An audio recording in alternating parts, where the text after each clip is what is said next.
In the criminal justice system, the people are represented by two separate yet equally important groups: the police who investigate crime and the district attorneys who prosecute the offenders. These are their stories.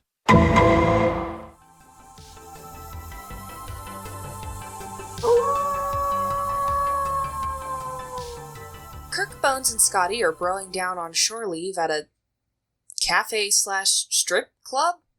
God, that's a great idea for a small business. Why did I study film instead of marketing? Scotty's apparently been under some strain as of late due to an accidental blow to the head caused by a female crew member, which is the cause for his recent total resentment toward women. Well, okay, that sounds totally reasonable and makes perfect sense. Anyway, to help Scotty get over his fit and fresh phase, Kirk buys him a lap dance, sort of? Okay, this episode is off to a weird start. Robert Bloch was off the shits for writing this one. Scotty invites the dancer outside for a walk, but Kirk and Bones come a-running when they hear her scream. They find the dancer's dead body covered in stab wounds, with the dazed Scotty standing off to the side, toting a bloody knife. Immediately, there's an investigation into the murder, led by a Mr. Hengist, played by John Fiedler, best known as the voice of Piglet up until 2005. Scotty claims that he doesn't remember what happened. Kirk and McCoy suspect perhaps his recent head injury may be causing him to black out. However, there were no witnesses and only Scotty's prints were found on the weapon. It's not looking good for him. Luckily, the planet's prefect, Jaris, knows how to get to the bottom of this. His wife, Sybo, is an empath, like Shane Dawson, and can read someone's vibes to see if they did a stabbing or not. According to Starfleet regs, Kirk is obligated to uphold Argelian customs, but just in case, he asks Spock to send down a previously unmentioned device called a psycho tricorder, which can apparently magically scan a person's brain and relay exactly what they've done in the last 24 hours. Man, this technology would have been really helpful in court-martial. A female lieutenant beams down to deliver the tricorder, and she's murdered almost immediately, with Scotty found passed out next to her. Hengist brings in the murdered dancer's ex-fiancé, who looks like someone has erased part of his nose. They had broken up in the past because he was apparently extremely jealous, which Kirk points out could have been a motive for murder. Sybo starts the ritual and senses a malevolent entity. There is evil here. Hatred of all that lives. Hatred of women. An ancient terror. It has a name.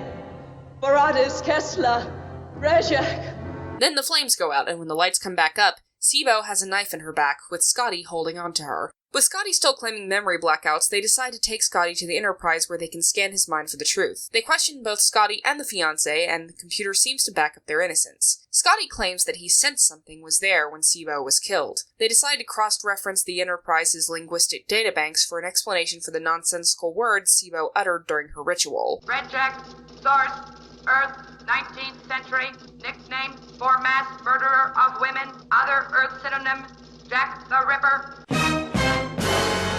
Oh my god, this just turned into an episode of OG Sherlock Kush. Oh, I understand, because I know that you are none other than Jack the Ripper Jr. So the conclusion that our gang of plucky boy detectives comes to is that legendary serial killer Jack the Ripper was never a flesh and blood man, but rather a sort of immortal alien poltergeist which feeds on fear, that's been jumping from planet to planet and terrorizing civilizations for centuries. This is like the opposite of Occam's razor. And I suspect preys on women because women are more easily and more deeply terrified, generating more sheer horror than the male of the species. Okay, Spock Peterson. The computer mentions that similar murders happened just a year before on Rigel 4. Hey, that's where Hengist is from. The others are like, yeah, you've been acting shady throughout this whole investigation. We're pretty sure you're the guy. Hengist's stunt double tries to make a break for it before the entity jumps from his body to the ship's computer.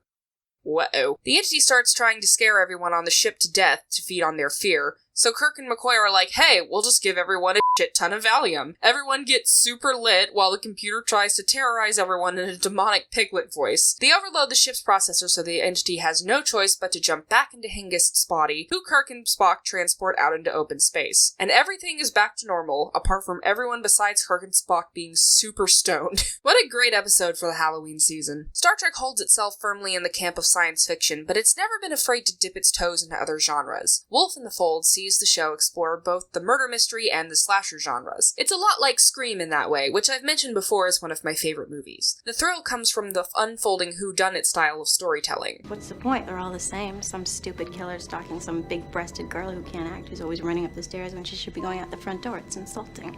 Now, no one watching for a second really believed that Scotty killed the women, but, The reveal that the killer is actually an immortal Jack the Ripper space poltergeist was definitely a surprise. Robert Bloch's influence on horror is undeniable, being associated with names like Lovecraft, Bradbury, and even our old friend Harlan Ellison, and inspired modern horror writers like Stephen King. Wolf in the Fold is sort of ahead of its time in how it eerily reflected the slasher snuff films that were popular in the 70s and 80s. Films of that subgenre made spectacle out of gruesome violence committed against women specifically. The sight of a screaming woman with her clothes in tatters as the killer looms over her with a knife became familiar iconography of the horror scene in that time period. There's something to be said for the victimization, sensationalization, and even sexualization of women in horror. I've spoken before about how violence towards women is used for shock value because we as a society see women as more valuable and needing to be protected. There's also the fact that the girls who die in classic horror are almost always the sexually active girls. It's the good little virgin who survives to be the final girl. The first one to die in Wolf in the Fold is implied to be a sex worker, just like Jack the Ripper's original victims. So there's the added subtext of punishing women who have sexual agency. At the time of Wolf in the Fold's airing, the sexual revolution in America was spreading. It's hard to believe that second-wave feminism didn't at least have an involuntary effect on this episode. But despite all that, the episode is just a goofy romp, not to be taken that seriously. This is the last time Bloch pens an episode for Trek, but this is exactly the kind of campy story that Star Trek is known for. Your mileage may vary on this one, but I kind of enjoy it. That's all for this episode. If you like what you saw here, like, comment, and subscribe to my channel. And as always, shout out to my patrons. Links to my Patreon and social media are in the description below. Thanks for watching, and happy spooky season.